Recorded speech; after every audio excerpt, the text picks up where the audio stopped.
الحمد لله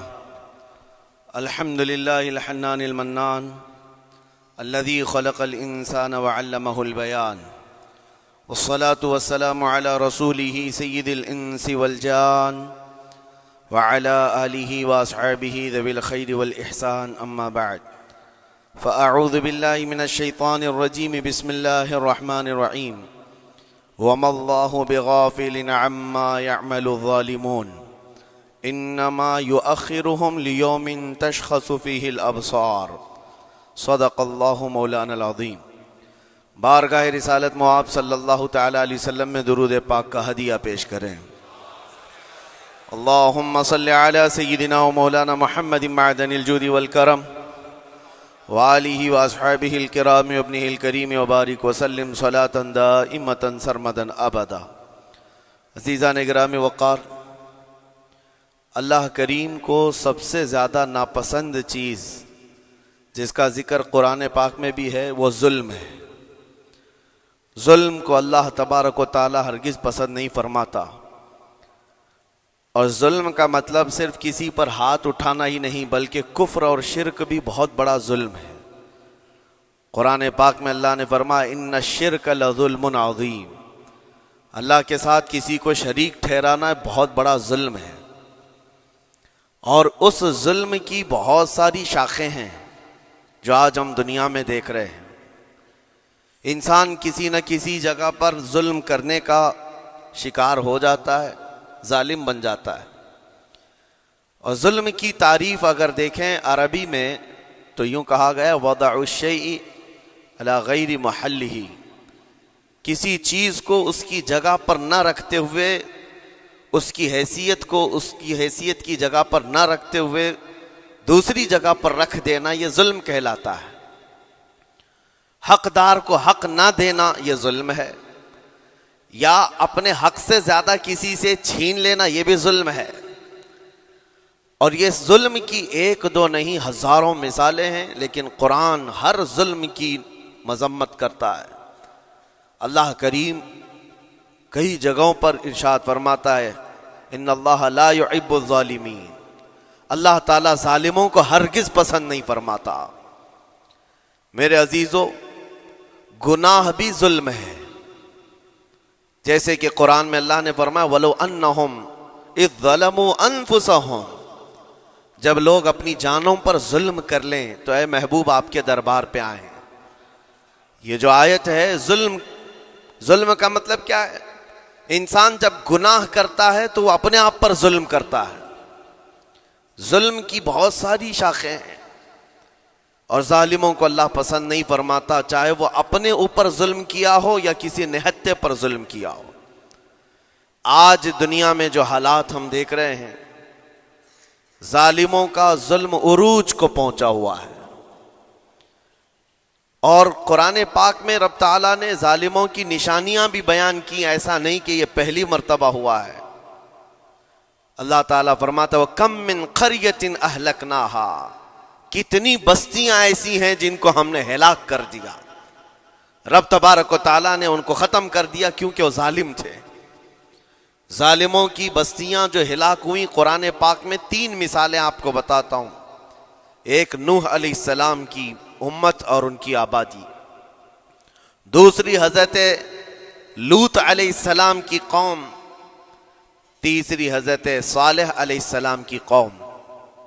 یہ تینوں قومیں ایسی ہیں، گناہ میں تو تھی لیکن غرور بہت زیادہ تھا، گھمنڈ بہت زیادہ تھا۔ آج کے دور میں اگر کسی کے پاس پیٹروٹ میزائل ہیں اور بم بارود کی طاقت رکھتا ہے، نیوکلیئر پاور ہے، تو وہ یہ سمجھتا ہے مجھے کوئی شکست نہیں دے سکتا۔ یہ ہر دور میں ظالموں کا خواب رہا ہے، ہر دور میں ظالم اسی طرح کی فکر رکھتے ہیں۔ نوح علیہ السلام کی قوم بہت مضبوط قوم سمجھی جاتی تھی۔ اللہ تعالیٰ نے اپنے نبی کو جب حکم فرمایا کہ آپ ایک کشتی بنائیں بہت بڑی، تو وہ آپ کا مذاق اڑاتے تھے۔ یہاں دور دراز کہیں نہ ندی ہے، نہ نالا ہے، نہ سمندر ہے، کشتی کس میں چلاؤ گے؟ اللہ کے نبی کو پتا تھا کہ عذاب آنے والا ہے، اور اپنے ایمان والوں کو آپ ڈرا بھی رہے تھے، لیکن کفار و مشرکین غرور و تکبر میں ایسے تھے یہاں تک کہ نوح علیہ السلام نے اپنے بیٹے کو بلا کر کہا جو کافر تھا، کہا میرے ساتھ آ جا، یا بنی ارکم معنا ولا تکن مع الکافرین، بیٹا ہمارے ساتھ آ جا، کافروں کے ساتھ مت جا۔ اس نے کیا کہا؟ قال سآوی الی الجبل یعصمنی من الماء، میں تو پہاڑ کی اونچی چوٹی پر چلا جاؤں گا، تمہارا پانی مجھے کچھ نہیں کر سکے گا۔ یہ اس وقت ظالموں کا خیال تھا، گمان تھا۔ پھر اللہ تعالیٰ قرآن پاک میں فرماتا ہے وَفَجَّرْنَا الْأَرْضَ عُيُونًا، ہم نے زمینوں کے سارے چشمے پھاڑ دیے، ہر جگہ سے پانی کے سوتے نکلے، اور پھر آسمان کے سارے دروازے کھول دیے۔ فَفَتَحْنَا أَبْوَابَ السَّمَاءِ بِمَاءٍ مُنْهَمِرٍ، اللہ فرماتا ہے آسمان کے سارے دروازے پانی کے کھول دیے، آسمانوں سے پانی اور زمینوں سے پانی۔ فَالْتَقَى الْمَاءُ عَلَى أَمْرٍ قَدْ قُدِرَ، سورہ قمر کی آیتیں ہیں، رب تعالیٰ فرماتا ہے پانی اتنا بڑھ گیا کہ جو رب تبارک و تعالیٰ کی طے کی ہوئی معینہ نشانی تھی وہاں تک جا کر پانی مل گیا، روئے زمین پر کوئی باقی نہ رہا سوائے حضرت نوح علیہ السلام کی کشتی کے، کوئی نہیں باقی رہا۔ جب یہ پانی پھیل گیا، کیا پہاڑوں کی چوٹیاں، کیا محلوں کی اونچائیاں، سب غرق ہو گئے، اور وہ جبابرہ، وہ قوت کے بادشاہ جو کہتے تھے ہمارا کوئی کچھ نہیں بگاڑ سکے گا، سڑ گئے پانیوں میں۔ صرف پانی اللہ تعالیٰ بھیج دے تو انسان اسے روک نہیں سکتا، عذاب الہی کو کیسے روک سکے گا؟ دوسری گھمنڈی قوم، غرور میں مبتلا قوم تھی حضرت لوط علیہ السلام کی قوم، جو بدکاریوں میں ملوث تھے۔ اللہ کا جب عذاب آیا تو قرآن پاک میں رب تعالیٰ فرماتا ہے وَأَمْطَرْنَا عَلَيْهِمْ حِجَارَةً مِّن سِجِّيلٍ، نوکیلے پتھروں کی ہم نے ان پر بارش کی۔ فَجَعَلْنَا عَالِيَهَا سَافِلَهَا، ان کی اونچائیوں کو اٹھا کر کے نیچے پلٹ دیا گیا، زمین کو فرشتوں نے اوپر تک اٹھایا اور اس کے بعد پلٹ دیا۔ یہ پوری بستی غرق ہو گئی، ختم ہو گئی۔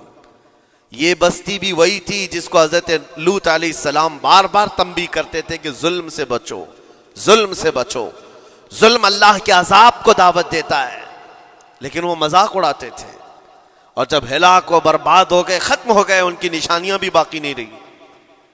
وہ پتھروں کی بارشیں کہاں ہوئی تھی واللہ عالم، لیکن میرے عزیزو ہم نے دیکھا ہے جہاں یہ قوم آباد تھی اس علاقے کو آج بتایا جاتا ہے وہ جارڈن کا علاقہ تھا، بحر مردار جہاں پر آج باقی ہے، ڈیڈ سی۔ میں خود سفر پر دیکھا، جارڈن کی ایک سرزمین پر گاڑی چلتی جا رہی ہے اور کالے کالے پتھر، جہاں تک نظر کرو صرف پتھر ہی پتھر ہیں، بہت نوکیلے۔ ایسے پتھر میں نے دنیا میں دوسری جگہوں پر نہیں دیکھا۔ آج بھی اسی طرح سے باقی، تقریباً 100 کلومیٹر 150 کلومیٹر تک صرف پتھر ہی ہے، بیچ میں صرف ایک روڈ جاتا ہے، اس کے بعد نہ کوئی درخت دکھتا ہے، نہ کوئی عمارت ہے، نہ کوئی پہاڑ ہے، صرف پتھر، پتھروں کا صحرا ہے۔ آج کی اس صدی میں دیکھ کر کے ان پتھروں کو ہیبت طاری ہو جاتی ہے، جس وقت وہ برسے ہوں گے ان کی حالت کیا ہوگی۔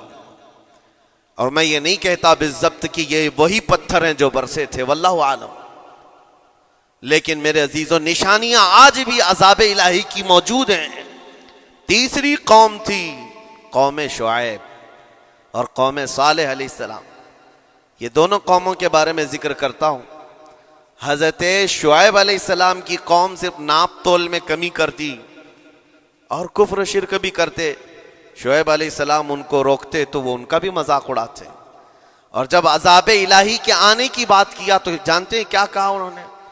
یہ وہ قوم تھی جو پتھروں کو تراش کر کے گھر بنا لیتے تھے، یعنی پورے کے پورے پہاڑ کو، پتھروں کا جو پہاڑ ہوتا ہے اس کو تراشتے تھے، اور ایک آدمی کا ایک گھر ایک پہاڑ۔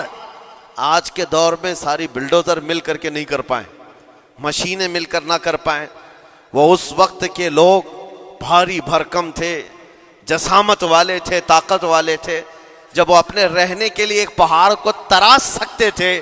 4000 سال پہلے کی بات کر رہا ہوں، اس وقت میرے خیال سے وہ اپنے زمانے کے سب سے بڑے ماڈرن لوگ یا ترقی یافتہ لوگ کہلاتے ہوں گے، سب سے زیادہ ترقی یافتہ کہلاتے ہوں گے. جیسے آج لوگوں کو لگتا ہے رشیا اور امریکہ بہت پہنچے ہوئے ہیں ٹیکنالوجی میں، اس دور کے وہ لوگ سب سے بڑی طاقت کے رکھنے والے تھے. جب حضرت شعیب علیہ السلام نے ان کو اللہ کے عذاب سے ڈرایا تو کیا کہتے تھے؟ عذاب وہی نا جو نوح علیہ السلام کی قوم میں آیا تھا، بارش آ گئی تھی، زمین سے پانی نکل گیا تھا تو پانی بہت ہو گیا تھا. یا پھر وہ جو لوط علیہ السلام کی قوم پر آیا، پتھروں کی بارش، یا پھر ہواؤں کا عذاب. اگر یہ تینوں بھی آئیں تب بھی ہمارے ان پہاڑوں کے گھروں کو نقصان نہیں کر سکیں گے. ان کا اتنا غرور تھا. اگر پانی بھی آ جائے سمندروں کا، یا ہوا بھی تیز چلے، یا پتھروں کی بارش ہو، ہم تو بہت محفوظ قلعوں میں ہیں. اندازہ کرو میرے عزیزو، 3000 4000 سال کے بعد آج تک مدائن صالح اور الاولا سٹی نام سے سعودی میں موجود ہے، ابھی تک وہ گھر موجود ہیں. تو اس زمانے میں کتنے مضبوط رہے ہوں گے؟ پتہ نہیں 3000 سالوں میں کتنے طوفان آئے، کتنے سیلاب آئے، لیکن ابھی تک وہ پہاڑوں کے گھر موجود ہیں. تو اس زمانے میں کتنے طاقتور ہوں گے. ان کا نشہ آسمان پر تھا، غرور چڑھ کر کے بول رہا تھا. کہتے تھے کہ اگر اس طرح کے عذابات آ بھی گئے تو ہمارا کچھ نقصان نہیں ہوگا. کون سا؟ نوح علیہ السلام کی قوم کا عذاب آ جائے، لوط علیہ السلام کی قوم کا عذاب آ جائے، یا پھر شعیب علیہ السلام کی قوم کا عذاب آ جائے. یہ صالح علیہ السلام کی قوم کی بات کر رہا ہوں. تو پھر ہوا کیا؟ اللہ کے نبیوں نے انہیں ڈرایا اللہ کے عذاب سے. باز آ جاؤ، اللہ وحدہ لا شریک کی طرف جھک جاؤ. وہ اکڑ تھی، غرور تھا کہ نبیوں کا مذاق کرتے. پھر ہوا کیا؟ قرآن کہتا ہے صرف ایک فرشتے کو اللہ تعالیٰ نے زمین پر اتارا، ایک فرشتے کو اتارا، اور اس کے بعد اس فرشتے نے ایک چنگھاڑ لگائی، ایک آواز کی. ایک آواز، صرف فرشتے کی ایک آواز ایسی تھی کہ جتنے اپنے مضبوط قلعوں میں گھروں میں موجود تھے، اس آواز کی ہیبت سے ان کا بھیجا کانوں سے باہر نکل آیا تھا. اور صبح کے وقت جب اس بستی میں جا کر کے دیکھیں تو سب کے سب اوندھے منہ گرے ہوئے تھے، ایک بھی اس میں سے بچا ہوا نہیں تھا. نہ نوح علیہ السلام کا طوفان آیا، نہ لوط علیہ السلام کی قوم پر برسنے والے پتھروں کا عذاب آیا، نہ ہی ہوائیں چلائی گئیں. ایک فرشتے کو بھیج کر رب تعالیٰ نے اپنی قدرت کا مظاہرہ فرمایا. اللہ کے کروڑوں اربوں لا تعداد فرشتے ہیں، ایک فرشتے کی طاقت ایسی ہے کہ اگر وہ اپنی آواز نکالے تو تمہارے کانوں سے بھیجا باہر نکل آئے. اللہ وحدہ لا شریک، وہ حی و قیوم کل بھی تھا اور آج بھی ہے. وہ رب ذوالجلال حی و قیوم ہے، طاقتور ہے اور ہمیشہ رہے گا. اور رب تبارک و تعالیٰ نے قرآن پاک میں فرمایا، آپ یہ آیت تقریباً 3 جگہ قرآن میں آئی، وَإِذْ نَجَّيْنَاكُمْ مِنْ آلِ فِرْعَوْنَ يَسُومُونَكُمْ سُوءَ الْعَذَابِ يُذَبِّحُونَ أَبْنَاءَكُمْ وَيَسْتَحْيُونَ نِسَاءَكُمْ وَفِي ذَلِكُمْ بَلَاءٌ مِّن رَبِّكُمْ عَظِيمٌ. رب تعالیٰ فرماتا ہے یاد کرو فرعونیوں کے عذاب سے اللہ نے تم کو نجات دی. یہ بنی اسرائیل کو کہا جا رہا ہے کہ فرعونیوں کے عذاب سے، کہ فرعون اور اس کے لشکری اس قدر سخت سزائیں دیتے تھے موسیٰ علیہ السلام کی قوم پر، ایمان والوں پر، بنی اسرائیل پر. اللہ فرماتا ان سے نجات دیا رب تعالیٰ نے، لیکن وہ کرتے کیا تھے؟ بنی اسرائیل میں ایک بھی بچہ پیدا ہو جائے اسے ذبح کر دیتے تھے. فرعون کے لشکریوں نے ایک سال میں 12,000 بچوں کو قتل کیا ہے، 12,000 بچوں کو ذبح کر دیا ہے. آج کے اسرائیلی اگر یہ بچوں پر ظلم کرتے ہیں تو یہ تعجب کی بات نہیں ہے. فرعون کی سرشت میں داخل تھا اور یہ فرعونی ہے، وقت کے جبابرہ ہیں، وقت کے ظالم ہیں. 12,000 بچوں کو قتل کر دیا تھا فرعون اور اس کے لشکریوں نے، اور عورتوں کو زندہ چھوڑ دیتے تھے. قرآن میں اللہ تعالیٰ نے فرمایا 3 جگہ آئی آیت، لیکن اس کے ساتھ رب تعالیٰ یہ بھی فرماتا ہے یہ سخت ترین سزائیں دیتے تھے فرعونی، اللہ نے ان سے تم کو نجات دیا. لیکن یہ سزائیں کیوں دیتے تھے، یہ عذاب کیوں تھا؟ وَفِي ذَلِكُمْ بَلَاءٌ مِّن رَبِّكُمْ عَظِيمٌ. یہ ہے فرمان اللہ کا. یہاں میں یہ ٹکڑا اگر بیان کر دوں تو آج آپ کے دلوں کے اندر ایک یقین پیدا ہو جائے گا. آج کے حالات کے مطابق فرعونیوں کا اس قدر سخت عذاب کیوں تھا؟ رب تعالیٰ فرماتا ہے اے مومنو، ان تمام معاملات میں اللہ کی طرف سے تمہارے لیے بڑا امتحان تھا. یہ امتحان تھا اور وہ امتحان آج بھی ہے اور ہر زمانے میں رہے گا. ستیزہ کار رہا ہے ازل سے تا امروز، شرار ابو لہبی سے چراغ مصطفی. ہر زمانے میں حق و باطل کے معرکے ہوتے رہیں گے. لہٰذا آج کے دور میں یہ سب حالات جو پیدا ہوئے، مسلمانوں کو، مومنین کو ذرا برابر بھی نروس ہونے کی ضرورت نہیں. تم جس دین سے وابستہ ہو، اس دین کی حفاظت کا ذمہ اللہ نے اپنے ذمے لیا ہے.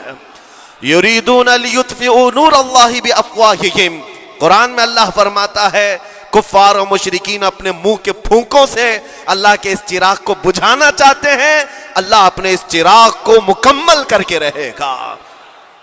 یہ اسلام نور الہی ہے، اللہ کا نور ہے اور اس کو صبح قیامت تک رہنا ہے.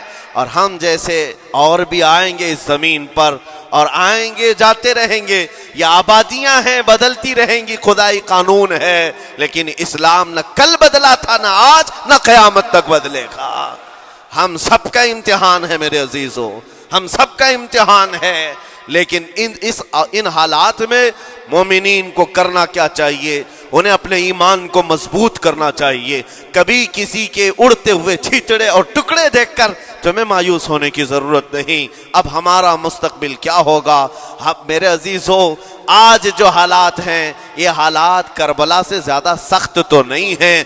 آج فلسطینیوں کو ہم نے دیکھا 6 ماہ کے، سال بھر کے بچوں کو سینے سے لگا کر کفن لپیٹ رہے ہیں. ان ماؤں کی کیا کیفیت ہوتی ہوگی؟ کبھی کبھار چھوٹی سی کلپ میں دیکھ کر کے آنکھوں سے آنسو بہ پڑتے ہیں. انہوں نے اپنے ہاتھوں سے نہ جانے کتنے بچوں کو ایک دن میں دفن کر دیا. 80 میتوں کو ایک قبر میں ڈال دیا کرتے ہیں. ان فلسطینیوں کو لاکھوں سلام، ان کے جذبات کو اور ان کی استقامت کو. ہم تو دعا یہی کرتے ہیں ان فلسطینی مسلمانوں کے برابر پوری دنیا کے مسلمان نہیں ہو سکتے.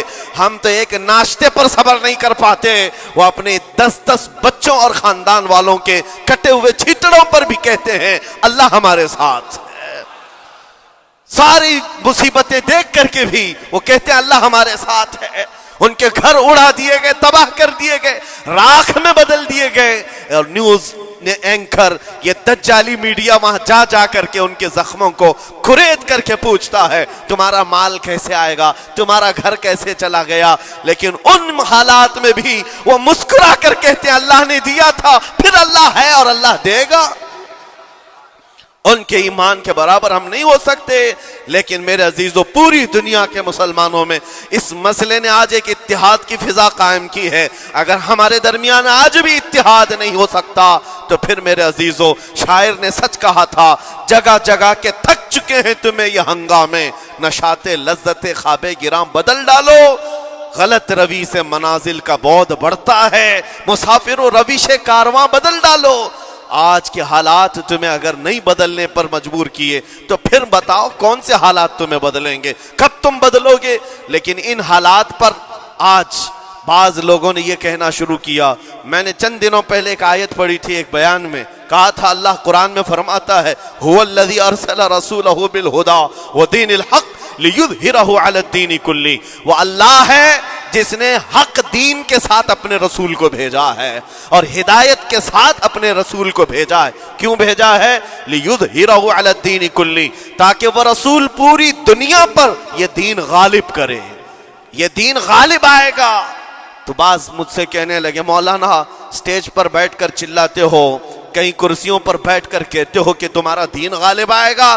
تمہارا دین تو آج ٹکڑے ٹکڑے کیا جا رہا ہے، کوئی کچھ نہیں کر پاتا. ان ظالموں کو میں یہ کہتا ہوں، ان کو یہ میں کہتا ہوں، ان تمام حالات سے تم ہرگز یہ مت سمجھنا کہ دین غالب آئے گا. چاند پر بھی گہن لگتا ہے، لیکن جب گہن چھٹتا ہے تو چاند پورے آب و تاب کے ساتھ چمکتا ہے. آج اگر امت مصطفیٰ پر گہن لگا ہے تو میں اپنے ان تمام نوجوانوں سے جو ابھی ان فوان شباب میں داخل ہوئے ہیں، ابھی یہ دنیا کو دیکھنے کے قابل بنے ہیں، میں ان سے کہتا ہوں ان آندھیوں سے، ان طوفانوں سے گھبرا کر کے نہ تمہیں دین بدلنے کی ضرورت ہے، نہ تمہیں اپنا مسلک و مذہب بدلنے کی ضرورت ہے، بلکہ میں یہ کہتا ہوں نہ گھبراؤ مسلمانوں، ابھی خدا کی شان باقی ہے، ابھی اسلام زندہ ہے، قرآن باقی ہے۔ یہ ظالم کافر کیا سمجھتے ہیں جو روز ہم سے الجھتے ہیں؟ ابھی کربلا کا آخری میدان باقی ہے، ابھی تو کربلا کا آخری میدان باقی ہے۔ عزیزان گرامی وقار، میرے نبی کریم صلی اللہ تعالی علیہ وسلم نے جو فرمایا وہ ہو کر رہے گا، وہ ہو کر رہے گا۔ میرے آقا صلی اللہ تعالی علیہ وسلم کا فرمان عالی شان میں سناتا ہوں۔ حضور فرماتے ہیں لا تزال عصابۃ من امتی یقاتلون علی ابواب دمشق وما حولها وعلى ابواب بیت المقدس لا يضرهم خذلان من خذلهم ظاہرین علی الحق الى ان تقوم الساعة او کما قال رسول اللہ صلی اللہ علیہ وسلم۔ میرے آقا فرماتے ہیں قیامت تک میری امت میں سے ایک جماعت ایسی ہوگی جو بیت المقدس کے ارد گرد حق کے لیے لڑ رہی ہوگی۔ حضور نے فرمایا قیامت تک لڑتی رہے گی، لیکن ساتھ میں ان کے لیے میرے آقا نے فرمایا پوری دنیا کے برا چاہنے سے ان کا کچھ نہیں بگڑے گا۔ اس کا مطلب کیا ہے؟ اگر آپ ہم سے پوچھتے ہیں کچھ نہیں بگڑے گا، حضور نے فرمایا کچھ نہیں بگڑے گا، لیکن ہم تو دیکھ رہے ہیں ان کے گھر تباہ ہو گئے، بچے مر گئے، چھوٹے بچوں کے سروں سے باپ کا سایہ نکل گیا، کسی کے سامنے اس کی ماں کی تڑپتی ہوئی لاش ہے، اور حدیث میں کہا جا رہا ہے ان کا کچھ نہیں بگڑے گا۔ سب تو بگڑ گیا، مال بھی گیا، دکان بھی گئی، تجارت بھی گیا، گھر بھی گئے، اولاد بھی، رشتہ دار بھی، اور حدیث میں کہا جا رہا ہے کچھ نہیں بگڑے گا۔ میرے عزیزو یاد رکھو میرے آقا کا فرمان حق ہے، کچھ نہیں بگڑے گا کا مطلب کیا ہے؟ یہ تمام اسباب جانے کا مطلب یہ نہیں کہ بگڑ گیا، بگڑا تو اس کا ہے جس کا ایمان بگڑ گیا، ایمان جس کا گیا اس کا سب بگڑ گیا۔ اور ہم نے ان بچوں کو دیکھا ہے آج، ارے رات کو سوتے ہیں تو انہیں پتہ نہیں ہوتا صبح ہوگی بھی کہ نہیں ہوگی، لیکن اس کے باوجود ایک دل دہلا دینے والی بات میں بتاتا ہوں۔ مصر کی سرزمین سے لوگ پانی کے بوتلیں اور ڈبے اٹھا کر کے بارڈر پر جا رہے ہیں، لیکن فلسطین غزہ کے وہ مسلمان کہتے ہیں اپنا پانی تم رکھو، اللہ کریم ہمارے لیے کہیں سے اپنی ہی زمین سے پانی عطا کرے گا۔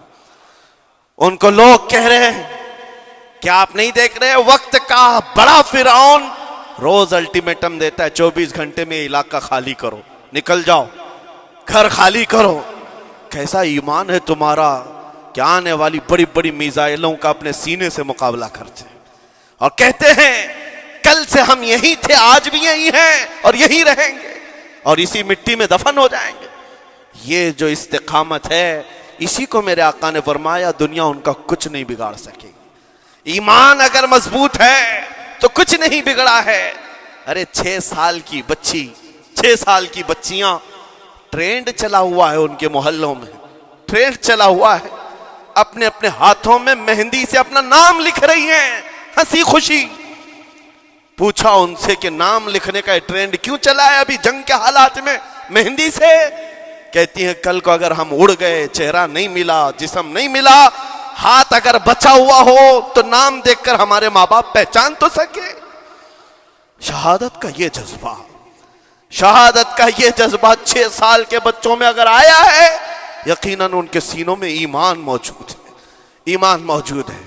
میرے عزیزو ذرا اپنے حالات پر ذرا توجہ کرو، مولا کریم نے ہمیں کس چیز کی کمی دی ہے؟ کون سی چیز کم آئی ہمارے گھر میں؟ ہم تو مرغن غذائیں روز کھاتے ہیں، آج ہمارے پاس ساری نعمتیں اللہ نے دی ہیں، ہم عیاشیوں کے اڈوں پر پوری رات گزارتے ہیں۔ ہمارے شہر آج جس گلی سے گزر جائیں صبح کی اذان تک یہاں گپیں لگاتے ہوئے کھڑے رہے۔ اے میرے عزیزو حالات تو ہمارے ایسے ہیں کہ کھا کھا کر کے چربیاں چڑھ گئیں، ہمیں ان کا کیا احساس ہو پائے گا؟